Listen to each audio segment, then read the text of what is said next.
We are in the first global revolution, and this is the beginning of chapter 9, Agents of the Resolutique. The primary agents of the Resolutique are those that will allow individuals and societies to learn how to adapt to the changes that are constantly modifying the face of the planet. Adjustment to change is the fundamental challenge that we find underlying all the constituent elements of the problematique analyzed in the first part of this book, a challenge addressed to all the people of our planet, whatever their culture, traditions, religion, or philosophical option, whatever their training. Any change, for better or for worse, implies learning, self-examination, one's relationship to others and to the environment. Such questioning demands effort and will inevitably be difficult. Having been brought up to stand firmly in their certitudes, values, profession, faith, etc., human beings are now facing not one change, but an uninterrupted chain of changes that affect the very orientation of their entire existence. To make things more difficult, changes are succeeding one another with unprecedented speed. The challenge is therefore not to adapt once and for all to a new situation, but to get into a permanent state of adaptation in order to be able to face uncertainty, the new dimensions of complexity, and the insidious or brutal changes and potential opportunities affecting our world as a whole and human beings in their immediate environment. A mutant situation such as this does not mean that the human being should passively allow himself to be modeled by the changes and suffer them without action. Neither does it imply that he must live under permanent stress for not knowing how to understand or overcome the unprecedented phenomena. What instruments can he use to understand the changes and safeguard his freedom and discernment capability?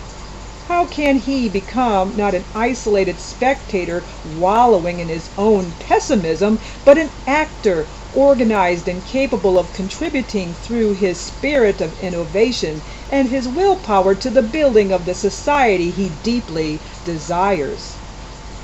Among the agents of the Resolutique, the individual has three at his disposal to go through this transitional period. There is nothing very new about them, but the Resolutique approach gives them the proper dimensions to meet the new perspective.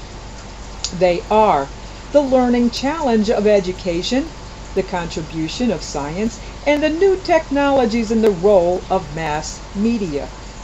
In all of the preceding chapters, we have used different terms to refer to the same imperative: to learn, to understand, to communicate, to inform, to adapt, to manage. These words have rung insistently throughout because, in fact, the problem of education constantly appears as a leitmotif, learning in and from life and not just what is taught in school, understanding the world in mutation in which we live, adjusting to new technologies, engaging in interdisciplinary communication on the planetary dimension into which we have been projected, acting out of responsibility. Education is all this, even if the term may seem worn from overuse. Indeed, the educational systems of most countries are undergoing crisis and seldom fill existing needs. We have today to define other objectives and other priorities. We are ever more aware that the educational systems, the schools, the universities are only ensuring part of what we call education, and that the family, the professional framework, and many other social cells are on various levels playing the role of education. The crisis in education makes it an essential element of the world problematique, but it is increasingly appearing also as a privileged agent of the Resolutique.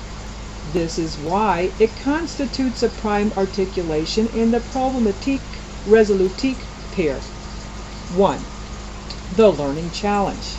First of all, we have to repeat that to our mind the term education goes far beyond the existing school systems. We see the most important task of education as learning how to learn.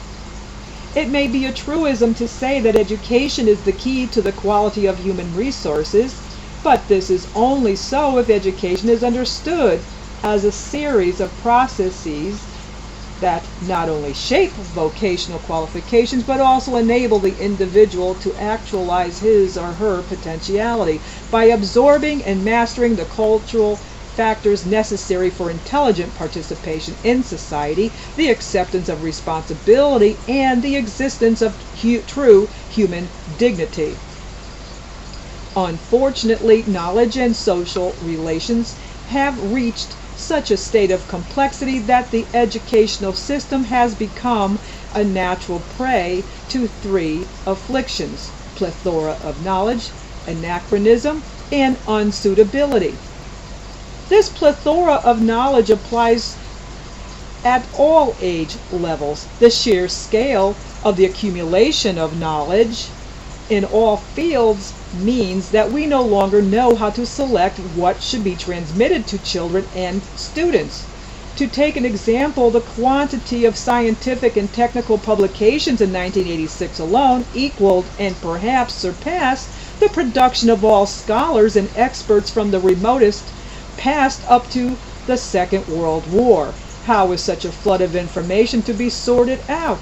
How is it to be transmitted? How can we select what is to be transmitted? Anachronism comes about because this flood of information is constantly being renewed. Ideas are modified as new knowledge extends and qualifies the old. Yet practically nowhere are primary and secondary teachers retrained. They teach what they were taught 20 years before in quite a different environment. Even with retraining, which would be an immense progress in itself, they would still be behind the times, since it is not possible to pass on knowledge until it has matured and been digested, and this process takes time. Unsuitability is what children and young people confusedly feel to be characteristic of the conventional education they receive, since it does not properly relate to the world they have to face.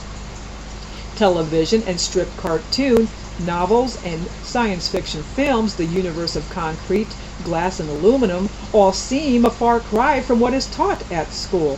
All too often, vocational training does not prepare them for the true needs of the labor market, and sometimes even trains them for jobs that no longer exist.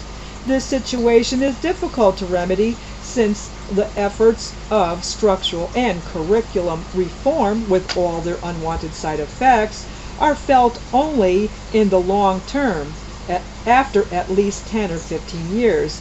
But that long term cannot be predicted. If education has been traditionally considered a function of teaching today and even more in the future, education means the permanent process of learning by every human being in society. Learning change has become one of the new prior objectives of education. And there is a little boxed in insert, and it says, "Listen, look, understand, for thus it is on earth. Do not be idle, do not walk aimlessly, do not wander about without a destination. How should you live?